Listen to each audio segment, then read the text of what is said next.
அனைவருக்கும் வணக்கம். இன்றைக்கி நம்ம ரொம்ப இம்பார்ட்டண்ட் ஒரு 1 மார்க் தான் பார்க்க போகிறோம். எதுகை மோனை, சரிங்களா? ரொம்ப ரொம்ப இம்பார்ட்டண்ட் இது. இப்போ தான் நீங்கள் எவ்வளோ ஃபஸ்ட் டைம் பார்க்குறீங்க அப்படின்னா சப்ஸ்கிரைப் பண்ணிக்கோங்க, சரிங்களா? மோனை 7 வகைப்படும். மோனை எத்தனை வகைப்படும்? 7 வகைப்படும், சரிங்களா? இணை மோனை, பொழிப்பு மோனை, ஒருவு மோனை, கூழை மோனை அடுத்தது. கூழை மோனை, மேற்கதுவாய் மோனை, கீழ்கதுவாய் மோனை, முற்று மோனை, சரிங்களா? ரொம்ப ரொம்ப இம்பார்ட்டண்ட். இதுக்கு நான் ஒரு ஷார்ட்கட் சொல்கிறேன், ஞாபகம் வச்சுக்கோங்க.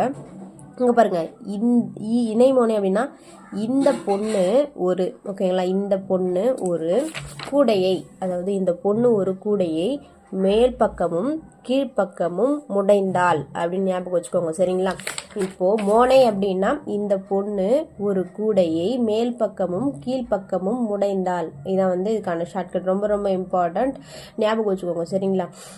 அதுக்கப்புறம் இந்த இணை மோனை என்பது 1, 2 அப்படின்னா ஒரு திருக்குறள் வருதுன்னா ஃபஸ்ட்டு சீர்லேயோ 2வது சீர்லேயோ இருக்கும், ஓகேங்களா? இணை மோனை அடுத்தது நான் அடுத்த வீடியோவில் சொல்கிறேன்.